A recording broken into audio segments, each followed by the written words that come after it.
Hi ಗೆಳೆಯರೇ, ಹೇಗಿದ್ದೀರಾ? ಚೆನ್ನಾಗಿದ್ದೀರಾ ಅಂತ ಅಂದ್ಕೊಂಡಿದ್ದೀನಿ. ನಾನು ಕೂಡ ಸೂಪರ್ ಆಗಿದ್ದೀನಿ ರೀ.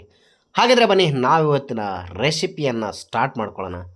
ನಾವಿವತ್ತು ಮಾಡ್ತಾ ಇರೋದು 1 kg ಚಿಕನ್ ಸಾಂಬಾರನ್ನು.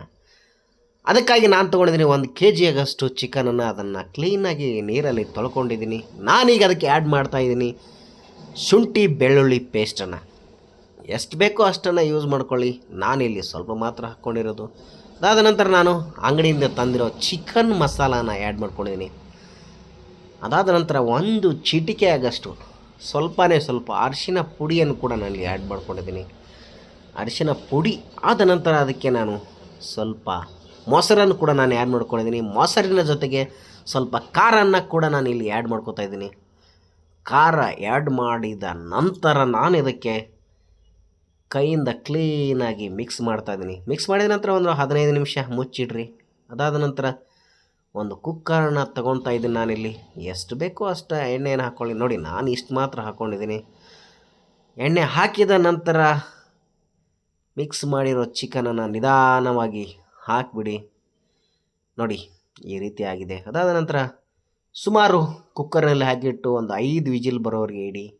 ನಂತರ ಮತ್ತೊಂದು ಬಾಣಲಿಯನ್ನು ತಗೊಂಡು ಮಾಮೂಲಿ ಪ್ರೋಸೆಸ್, ನಾನು ಅದಕ್ಕೀಗ ಸ್ವಲ್ಪ ಜೀರಿಗೆಯನ್ನು ಹಾಕೋತಾ ಇದ್ದೀನಿ. ಜೀರಿಗೆ ಸ್ವಲ್ಪ ಬೇಯೋವರೆಗೆ ಬಿಡಿ. ಈಗ ನಾನು ಅಡುಗೆ ಎಣ್ಣೆನ ಕಡಿಮೆನೇ ಹಾಕ್ಕೊಂಡಿದ್ದೀನಿ, ಯಾಕಂದರೆ ಅದರಲ್ಲಿ ಎಣ್ಣೆ ಇರುತ್ತಲ್ಲ, ಅದೇ ಎಣ್ಣೆ ಸಾಕಾಗತ್ತೆ.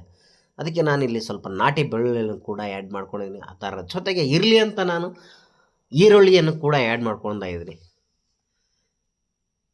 ನೋಡಿ, ನಾನು ಬೇಕಂತ ಈರುಳ್ಳಿ ಆ್ಯಡ್ ಮಾಡಿರೋದು. ಈರುಳ್ಳಿ ಅವಶ್ಯಕತೆನೇ ಇಲ್ಲ, ಬೆಳ್ಳುಳ್ಳಿ ಸಾಕ್ರಿ ಸಾಂಬಾರಿಗೆ.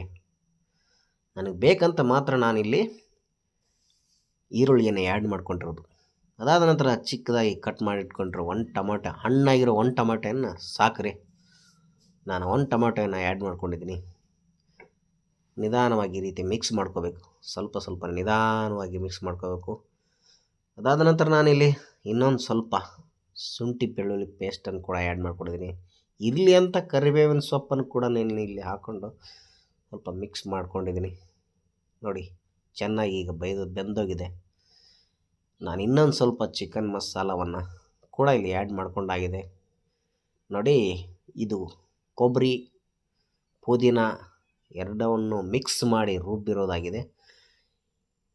ಇದರಲ್ಲಿರೋ ಹಸಿ ಸ್ಮೆಲ್ ಹೋಗೋವರೆಗೆ ಈ ರೀತಿಯಾಗಿ ನಿಧಾನವಾಗಿ ಲೋ ಫ್ಲೇಮಲ್ಲಿ ತಿರುಗಿಸ್ತಾನೆ ಇರಬೇಕು. ಸುಮಾರು 10 ನಿಮಿಷಗಳ ಕಾಲ ಲೋ ಫ್ಲೇಮಲ್ಲಿ ತಿರುಗಿಸ್ತಾ ಇರ್ಬೇಕು ರೀ. ಈ ರೀತಿ ತಿರುಗಿಸ್ತಾ ಇರೋದರಿಂದ ಅದರಲ್ಲಿರೋ ನೀರಿನ ಅಂಶ ಕಡಿಮೆ ಆಗುತ್ತೆ. ನೀರಿನ ಅಂಶ ಕಡಿಮೆಯಾಗಿ ಗಂಟಾಗಬೇಕು. ತಳ ಹಿಡಿಯೋದನ್ನು ಬಿಡಬೇಕು. ನೋಡಿ, ಈಗ ಆಗೋಗಿದೆ. ನೋಡಿ, ಈ ರೀತಿ ಆದ ನಂತರ ಅದಕ್ಕೆ ಕುಕ್ಕರ್ನಲ್ಲಿ ಬೇಯಿಸಿಟ್ಟಿಕೊಂಡಿರುವ ಚಿಕನ್ನನ್ನು ನಿಧಾನವಾಗಿ ಹಾಕ್ಕೊಳ್ಳಿ. ಅದರಲ್ಲಿ ನಿಧಾನವಾಗಿ ಹಾಕ್ಕೊಂಡ್ಬಿಡಿ. ನೋಡಿ ಯಾವ ರೀತಿ ಬೆಂದಿದೆ ಚಿಕನ್ನು. ನಾನೆಲ್ಲ ಹಾಕಾಗಿದೆ. ನಿಧಾನವಾಗಿ ಈ ರೀತಿಯಾಗಿ ಚಮಚೆಯನ್ನು ತೊಗೊಂಡು ನಿಧಾನವಾಗಿ ಮಿಕ್ಸ್ ಮಾಡಿಕೊಂಡ್ರಿ.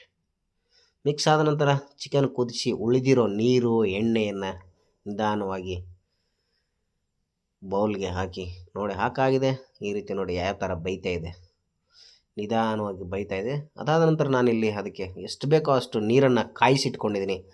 ಒಂದು ಮಾತ್ರ ನೆನ್ಪಿಟ್ಕೊಳ್ಳಿ, ಚಿಕನ್ಗೆ ಯಾವಾಗಲೂ ಕಾಯಿಸಿಟ್ಟಿರೋ ನೀರನ್ನೇ ಹಾಕಿ. ಡೈರೆಕ್ಟ್ ನೀರು ಹಾಕಿಬಿಟ್ರೆ ಚಿಕನ್ ಟೇಸ್ಟ್ ಕೆಟ್ಟೋಗುತ್ತೆ. ನೋಡಿ ಯಾವ ರೀತಿ ಬೇಯ್ತಾ ಇದೆ. ನಾನು ಎಷ್ಟು ಬೇಕೋ ಅಷ್ಟು ನೀರನ್ನು ಹಾಕ್ಕೊಂಡಿದ್ದೀನಿ. ನೋಡಿ, ರೆಡಿಯಾಗಿದೆ ಸೂಪರ್ ಚಿಕನ್. ಈಗ ಫೈನಲಿ ಕೊತ್ತಂಬರಿ ಸೊಪ್ಪನ್ನು ಹಾಕಿ ಕ್ಲೋಸ್ ಮಾಡ್ತಾಯಿದ್ದೀವಿ. ಈಗ ಮಾಡುವ ವಿಧಾನ ಹೇಗಿದೆ ಅಂತ ಕಮೆಂಟ್ ಬಾಕ್ಸ್ನಲ್ಲಿ ಕಮೆಂಟ್ ಮಾಡಿ. ಹಾಗೆ ವಿಡಿಯೋ ಇಷ್ಟ ಆದರೆ ಲೈಕ್ ಮಾಡಿ, ಶೇರ್ ಮಾಡಿ, ಸಬ್ಸ್ಕ್ರೈಬ್ ಕೂಡ ಮಾಡಿ ಸ್ನೇಹಿತರೆ. ಹಾಗೆ ನಿಮ್ಮ ಸ್ನೇಹಿತರಿಗೆ ಕೂಡ ಶೇರನ್ನು ಮಾಡಿ. ಹಾಗೆ ಮನೆಯಲ್ಲಿ ನೀವು ಕೂಡ ಒಂದು ಸಾರಿ ಟ್ರೈ ಮಾಡಿ, ಹೇಗಿತ್ತು ಅಂತ ಕಮೆಂಟ್ ಬಾಕ್ಸ್ನಲ್ಲಿ ಕಮೆಂಟ್ ಮಾಡಿ. ಹಾಗೆ ಮತ್ತೆ ಮುಂದಿನ ವಿಡಿಯೋದಲ್ಲಿ ಸಿಗೋಣ. ಅಲ್ಲಿವರೆಗೆ ಬಾಯ್ ಬಾಯ್, ಟೇಕ್ ಕೇರ್.